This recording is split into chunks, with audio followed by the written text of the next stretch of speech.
Hey guys, welcome back to the channel. Today I am talking about an Amtrak room that sleeps four, but is there something wrong with it?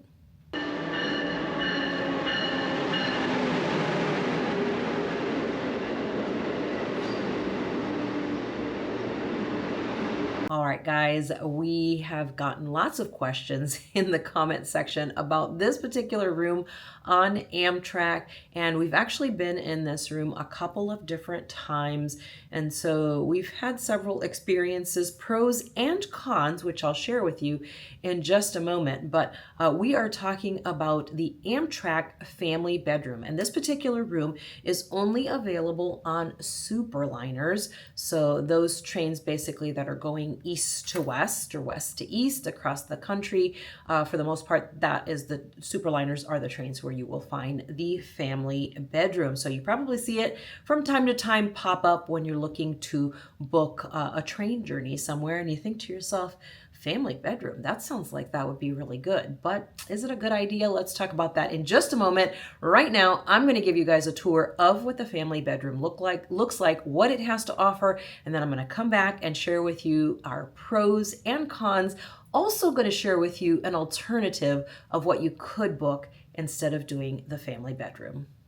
All right, guys, let's take a look here at the family bedroom. Now, ideally, this room is for about 4 people, or if you're looking for more space. There's quite a bit of beds available and seating available for plenty of people in this room, but generally about 4 people, I think, is the max in the family bedroom. So let's take a look around here. First off, take a look here at this panel. So you can turn the ceiling light on or off, night or regular daytime, which is how it's set now, so that's going to be a little bit brighter. And you've got controls here for the announcements overhead, so if you want to keep those to a minimum, low or off, so you don't hear them at night when you're sleeping, then just turn that to 0 and then to the blank space. Now, there is only one outlet in this entire room, which is kind of crazy. So if you have one of those little boxes that holds a lot of USB ports, we have one that holds 2 and we have one that holds 4. That is going to be your best option to bring, and then you'll be able to charge more things here if you have more than one thing, which most people do. Okay, so there's that, and we've got a closet right here. So this closet is not very deep, just right here, and you've got some towels here for towels and for washcloths. Now, there is no bathroom in the family bedroom because the space is taken up by all of the seating and by the bed. So we're going to take a look here at what the seating looks like. So you could sit 2 people in each of these, right? And then, so really like a mom and dad, whatever. And then maybe like a kid here in this seat. And then there's another seat right here behind us. Okay. And then, now this one you'll have to fold down if you're going to use it. The other thing is that you do have your table here, and you have one at the other end as well. So you're going to pull that out and flip out. We're going to keep that in though.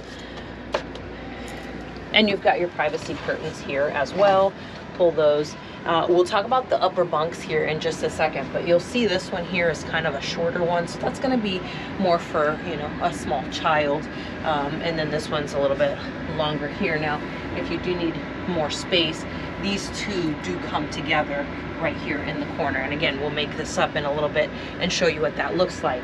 And then these all fold down into bed. So it is going to be pretty tight space once you have this all made up, because once these slide out, you're looking at pretty narrow, actually almost a little bit less space than you would have in a regular roomette. You do have a table as well on the other side here. So you've got this little table here, and then you've got a little trash bin and a little place where you can just set some stuff here in the corner as well. So it's pretty spacious for the most part, but when you do have it set up for the beds, it is going to be pretty limited, but that's only going to be at night when you're sleeping. But we'll come back here in just a minute, redo it all, set all the beds up, and we'll show you what that looks like in just a moment. Okay, we've put the beds out, put the uppers down, the ladders attached, and we've got the bed down here all laid out. So This is actually quite wide. It's wider than it would be if you were in a roomette for the lower bunk. So you've got, it feels like it's almost like 1.5 maybe of the length, but Rob will measure that in just a minute. But this is nice if you've got someone who's tall and you're looking to have space and you really do want to sleep. You've got this whole length here to sleep, so it's going to be longer than 6 feet here. So if you're 6 feet or a little bit taller, this is perfect space for you. So this would be a good room for you to stay in. So that's this one. Now what you can do, if you just need the bed itself, you can use just this for an adult, and then that end is actually for a child. So you would actually lay this and then bring this down as well and add it in for a bed, which is actually going to be the same size as this one up here. So these are the mattresses that go down here, and this is the double mattress that goes down here, and you also get some blankets as well, and you've got your uppers to secure you and everything. Now this ladder, this is the best spot for it because both beds could use it. You both have access to it. You've got the stairs right here is perfect for this person, and this person also could reach their bed as well, or child. What I like down here is also that there is room under here to store bags, which is really good to keep the floor space kind of open. So you do have a little bit more space than I thought out here, but back here it's about like in a roomette. So I'm just standing here and just have enough room for myself. But there is also quite a bit more space out here in the middle, and then as you're going out towards the door. So Rob is going to give you a little view of the uppers here, and he's going to bring his handy dandy tape measure with him and give you some more information on the widths and all that kind of good stuff. Welcome up to the penthouse suite in the family bedroom. I am in the smallest of the 2 upper bunks right now, and it is quite a bit smaller than you would get on a viewliner as far as headroom goes, but this is great because for a child or for someone that's not super tall, it will be perfect. This bed is 24 inches wide, and I just measured the length of it, and it is 5 feet long. So if you're like a 6-foot adult, this probably isn't gonna be that comfortable, but anybody 5 feet, you know, 5'1" or shorter, it's going to be perfectly fine. The bigger bed over here that I'm not in is the same width, 24 inches, but it is 6 feet long.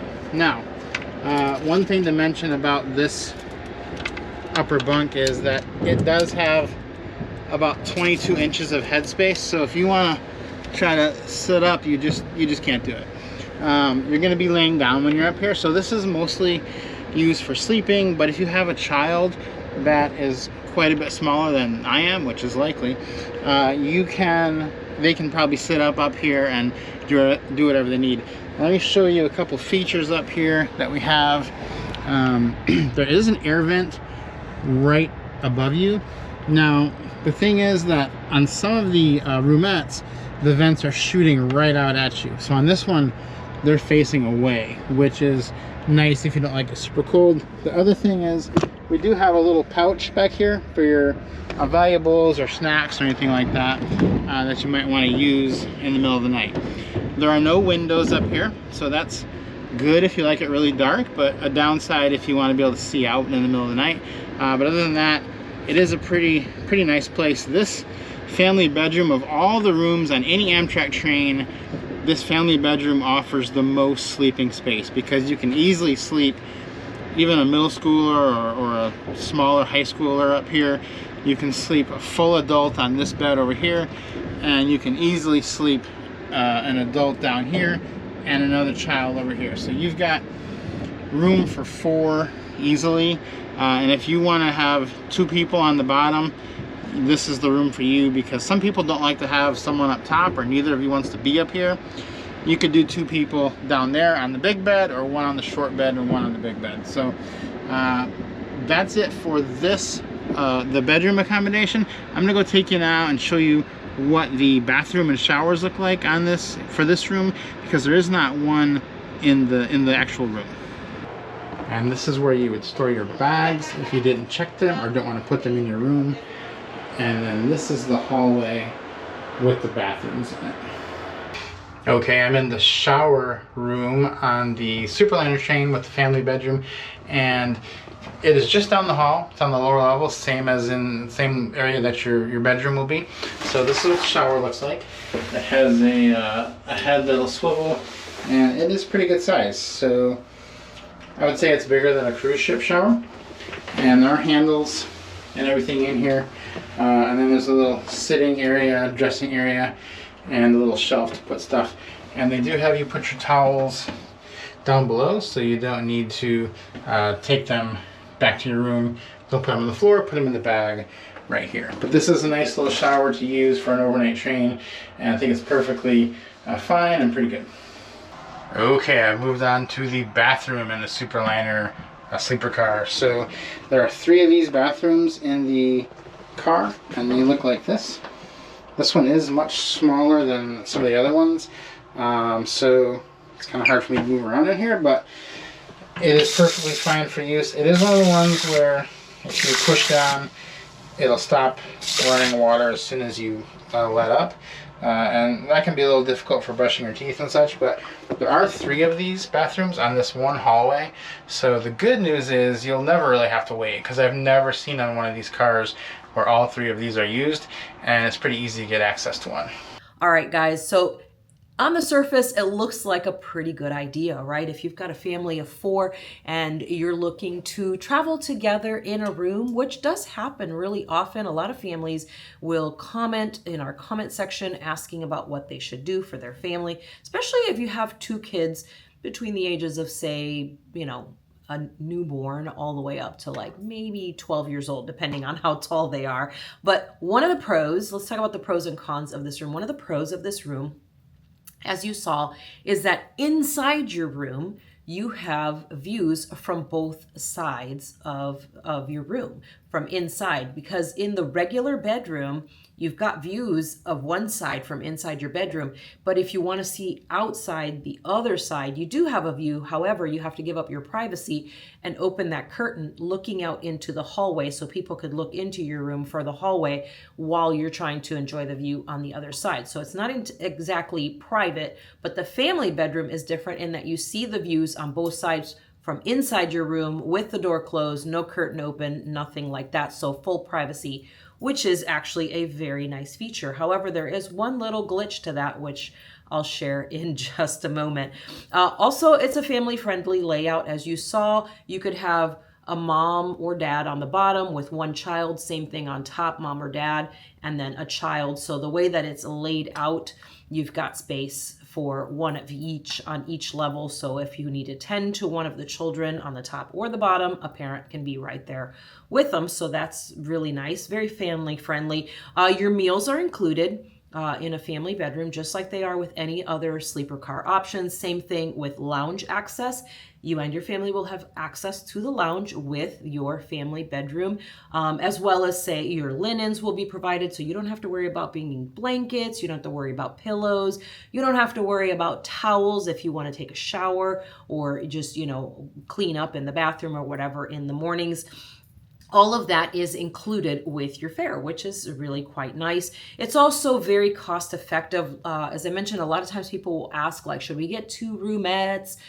You know, if we have these kids, a lot of times people don't know that this is an option. If you're doing one of those, you know, cross country, east, west, west, east type trips, that you've got this option. Like I said, it's only on Superliners, so it's only on a certain amount of trains that they offer this. But sometimes you don't know about it because it's already booked. And I'll tell you about that in just a second. So those are the pros that you're looking at with the family bedroom. Now, the cons. Let's talk about what's bad about this. So although, like I mentioned earlier, you do have those dual windows, it's nice to have view out of both sides. However, This room is on the first level and the first level only. So your views are going to be nowhere near as good as the views that you get from the upper level. So you do get a view from down there off of both sides and it's private, but it's not going to be as great a view as if you're in a room upstairs. The next thing is that, as I mentioned, it is on the first level and it's also on one end of the train car, which means it's right over the wheels. So lots of problems here. If you struggle with motion sickness, which I did have some trouble in this particular room with motion sickness. There was a lot more movement than when we're in a room upstairs. The other thing also is that you're also going to hear a lot more sounds from the train because you're over the wheels. You're going to hear braking sometimes, squealing, squeaking, all kinds of weird sounds coming. The other thing that also added to my motion sickness issues in this particular room was that I felt like there were it almost smelled diesel-y in that particular room. So definitely some things to keep in mind if motion sickness or the movement is an issue for you or for one of your kids if you're going to be in there with your family. The next thing is that people get confused because they hear the word bedroom. They think it's going to be like one of the regular bedrooms, and it is not. It's literally just the 4 beds. There is no bathroom in the family bedroom. However, it is on the first floor, so it's just down the hall from the shower and the 3 bathrooms. And you're really close also to the luggage rack. And there's only 3 other rooms right around you, or 4 other rooms right around you, as well as the accessible room directly across from you in that car as well. So you're down the hall from the bathrooms, but not in your room. The other thing is that not only do you get the sound from the train itself, but it's not a soundproof room at all. I have felt like in the roomettes upstairs is probably the most soundproof of all the rooms that are on the train, but the ones downstairs, we've been in the room in a roomette right next to the family bedroom. We could hear every single little thing they said and did in the room, from opening packages to talking at a regular volume, mind you. They weren't even screaming or yelling. They were just talking in their regular voice. We could hear every single little thing that they were discussing in that room. So you'll have zero privacy as far as that is concerned. Thankfully, the day that we were in that roomette next to the family bedroom, we weren't on it for a really long time, so we didn't have to hear the conversation all day and all night, especially in the morning when the kids get up super early and you're not up yet. Wouldn't be as fun. So just know that if you are in the family bedroom, you're probably going to be making some noise for the 2 roomettes that are connected to your bedroom. Next one is that it is a really small space. There are 4 of you in this room. As you can see from the video, as I was walking around in the room, and that was just me, there wasn't a ton of space in there. Once that bed is made, it is even smaller. So there's very few places. You could slide a couple small things underneath the bed. Now, as I mentioned, the luggage rack is just outside the door, so you can, set some things out there. But as far as what can be in the room with you, there's not a ton of space to bring things into the room with you. The next thing is that the pricing on the family bedroom can be a little bit erratic. On some routes, it's cheaper than a roomette. In some routes, it's more expensive than a regular bedroom. It's just kind of all over the board. I don't know how they distinguish that or why they do it that way, but they need to be a little bit more consistent on the pricing on it. And I'm talking about just like if you're doing the whole train ride, terminus to terminus, the prices can be really erratic, not even to do with, a shorter span of time that you're traveling. And then the next one is that they're very few and far between because there is only 1 family bedroom in each train car. Just like the accessible bedroom, there's only 1 in each train car. So 1 family bedroom in each train car means that each train usually only has maybe 3 to 4 if they have that many sleeper cars on that train. So however many sleeper car trains are on the train, that's how many bedrooms are on it. Sometimes it's only 2 or 3, if that. So if you really want one, they're really hard to get. You got to book it way in advance and call them up and book it as far in advance as you can, because they are hard to get, because a lot of people do still like this, even with this seemingly long list of cons. And then my suggestion would be, we've talked about this several times, and we've thought about this also when we were in the regular bedroom, is you could book the bedroom suite, which is 2 regular bedrooms with the open door in between them. So we've talked about, when I did the review on the regular bedroom, I talked about that door in between that seemed kind of flimsy. The reason for it is because they can take that door away, and then you have access to both rooms. So that's what's called the bedroom suite. Again, this is challenging to do because there's only so many bedrooms on each train car, on each train, and they book up really fast. People really seem to like the bedrooms for some reason, even though, as you know, we're not huge fans of it. People do really seem to like those, and they book up. So if you are interested in doing the bedroom suite, you would need to make sure that, again, you call in advance and book it as early as you can in order to be able to get that, because you have to get 2 rooms that are able to have that door in between them that you can open. So not all of them are available for that. So that would be my suggestion. Yes, it's a little bit more expensive, but you're going to get exactly what you want. If you have 2 teenagers traveling with you, you can do 2 and 2, and then you have access to the bathroom and the sink and all that kind of stuff, and you can kind of have a lot more room between the 2 of you to spread your things out if you want, and it's a lot more comfortable. Hopefully this was helpful to you if you're trying to decide if a family bedroom is going to work for you and your family on your next Amtrak trip on a Superliner. Guys, hopefully this was helpful to you. If you have questions, leave those for me down below in the comment section. If you enjoyed this video, give us a like. Go ahead and subscribe to the channel if you haven't already, if you enjoyed it, and I'll see you guys next time.